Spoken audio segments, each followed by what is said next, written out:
தமிழகத்தில் எப்பொழுதுமே ஒரு கூற்று இருக்கும். சென்னை தலைநகரை நோக்கி மற்ற நகரங்கள்ல இருக்கக்கூடியவங்க வரணும் அப்படின்னா, நிச்சயமா அந்த விழுப்புரம் நெடுஞ்சாலையை தொடாமல் வர முடியாது அப்படிங்கிற ஒரு ஒரு கூறு சொல்லப்பட்டுக்கிட்டே இருக்கும். இந்த நெடுஞ்சாலையினுடைய நிலை என்ன? அங்க இருக்கக்கூடிய மோட்டல்களினுடைய நிலை என்ன?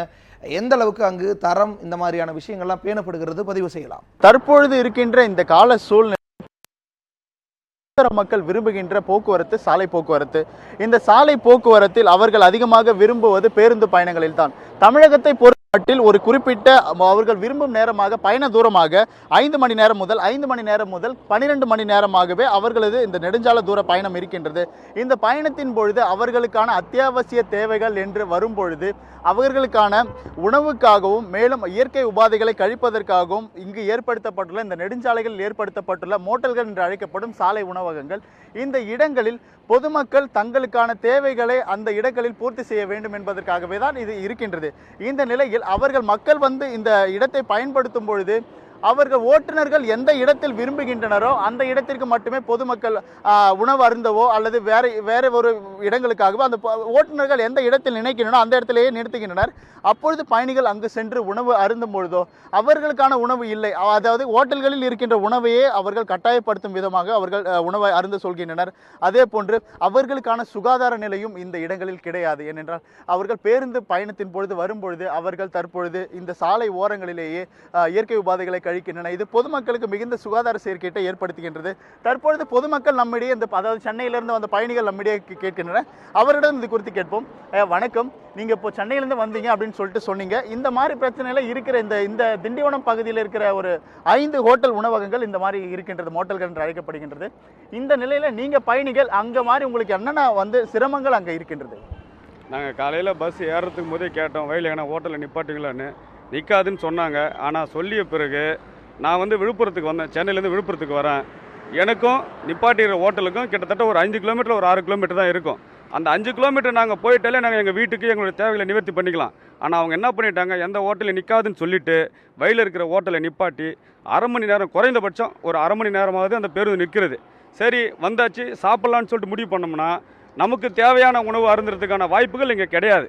அவங்க என்ன உணவு இருக்குதோ அந்த உணவை தான் சாப்பிட்ணும். ஆனால் அதை காட்டிலும் தனியார் உணவகங்களில் விற்கிற விலையை விட இந்த உணவகங்களில் கூடுதலான விலைகள் விற்கப்படுகிறது. சரி விலை பரவாயில்லன்னு சொல்லிட்டு நாங்கள் கை குழந்தைங்களோட பயணம் செய்கிறோம். குழந்தைகளுக்கு தேவையான ஒரு பாலோ இல்லை வேறு ஏதோ ஒரு பொருள் வாங்கினோம்னா அது நல்ல பொருளாவோ தரமான பொருளாவோ இல்லை. அதனால் எங்களுக்கு பயணம் நாங்கள் ஏற்பட்ட இடத்துலேருந்து சேர்ற இடம் கொஞ்சம் தூரம் தான்.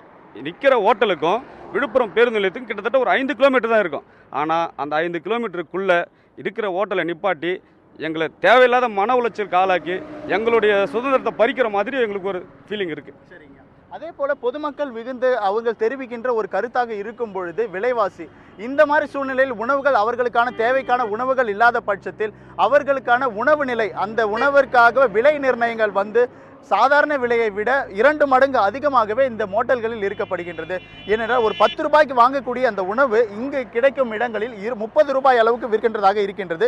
இது குறித்து பொதுமக்களும் அவர்களும் இது போன்ற பல்வேறு குற்றச்சாட்டுகளை வைத்துள்ளோம். இது குறித்து அவர்களிடம் கேட்போம். அப்போ ஐயா வணக்கம், இந்த விலை நிர்ணயம், அந்த மோட்டல்களில் விலை நிர்ணயம் என்ன அளவுக்கு இருக்குது? நீங்க பயணிச்சிருக்கீங்க, இப்போ அந்த கடைகளில் கூட வாங்கியிருக்கீங்க, அந்த மாதிரி பொருட்கள் இருக்கு, விலை ரொம்ப அதிகமாக இருக்குன்றாங்க. அதனுடைய தரமும் விலையும் எந்த அளவுக்கு இருக்கு? தரம் அவ்வளோவா இல்லை, ரொம்ப மோசமாக இருக்குது தரம். விலையும் 3 மடங்கு 4 மடங்கு அதிகமாக இருக்குது. 3 மடங்கு இல்லை 4 மடங்கு விலையும் அதிகமாக இருக்கிறது. அதே சமயத்தில் ஒரு சுகாதார சீர்கேடாக இருக்குது, ஒரு பாதுகாப்பற்ற நிலையில் தான் இருக்குது. இப்போ எத்தனை ஹோட்டலில் வேணாலும் இங்கே வைக்கலாம், அது ஒன்றும் யாருக்கும் ஆட்சேபனை கிடையாது. அதே சமயத்தில் சுகாதாரமாக இருக்கணும், இந்த சுகாதார ஆய்வாளர்கள் ஆய்வு செய்யணும். அதே போல இந்த ஆய்வாளர்கள் இதுவரைக்கும் உங்களுக்கு தெரிஞ்ச பயணிகள் நீங்க புகார் கொடுத்துருக்கீங்க, ஏற்கனவே சொல்லியிருக்கீங்க, அந்த மாதிரி ஆய்வுப்படுத்தப்பட்ட இந்த உணவகங்கள்லாம் இருக்க ஆய்வாளர்கள்லாம் சரியாக உணவு அந்த முறைகளை பற்றி பின்பற்றப்படுறதா? இது வரைக்கும் ஆய்வு பண்ண மாதிரி எங்களுக்கு ஒன்றும் தெரியல. ஏன்னு கேட்டிங்கன்னா ஆய்வு பண்ணுற அதிகாரியும் சரி, ஆய்வு பண்ண விதமும் சரி, ஏதாவது மாறி இருக்கணும்ல. ஒரு அதிகாரி ஆய்வு பண்ணாங்கன்னா அந்த பொருளுடைய தரம் உயர்ந்திருக்கணும். இல்லை ஒரு கழிப்பறை வசதி இருக்குது, அங்கே இருக்கிற கழிப்பறை வசதியில் பணம் கொடுத்து தான் போகணும். ஆனால் அங்கே சுகாதாரமாக இருக்குன்னு அதுவும் கிடையாது. இப்போ நாங்கள் என்ன பண்ணுறோன்னு கேட்டிங்கன்னா அது உள்ளே போகிறத விட சாலை ஓரத்தில் போயிடுறது எங்களுக்கு பெஸ்ட்டாக தெரியுது. அதை விட இது எங்களுக்கு நல்லதாக தெரியுது. அதிகாரிகள் ஆய்வு பண்ணி இது வரைக்கும் எந்த ஒரு உணவகத்தையும் சீல் வச்சதாவோ இல்லை அதை மூடனதாவோ எங்களுக்கு தெரியல.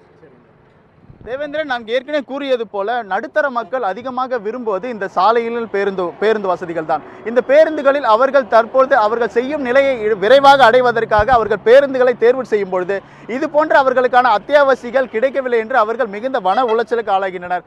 இருந்தாலும் அந்த நிலையில் பொதுமக்களை தங்களுக்காக அவர்கள் தெரிவிக்கும் பொழுது இந்த இடைவெளிகளில், ஏனென்றால் இது அவங்களுக்கான பிரச்சனை சொல்ல முடியாது. ஏன்னால் குறிப்பிட்ட இருக்கிற கால அவகாசமோ ஒரு 10 நிமிடமோ 20 நிமிடமோ, அந்த 20 நிமிடத்தில் அங்கு நாம் பிரச்சனைகளை எதிர்கொள்ள முடியாது என்ற மனநிலையிலேயே பொதுமக்கள் இது ஒரு பெரிய பிரச்சனையாக எடுத்துக்கொள்ளாமல் இருக்கிற நேரத்தில் நமக்கு தேவையானதை செஞ்சுட்டு போயிடும் அப்படின்ற ஒரு மனநிலையில் தான் பொதுமக்கள் தற்போது இருந்து வருகின்றனர்.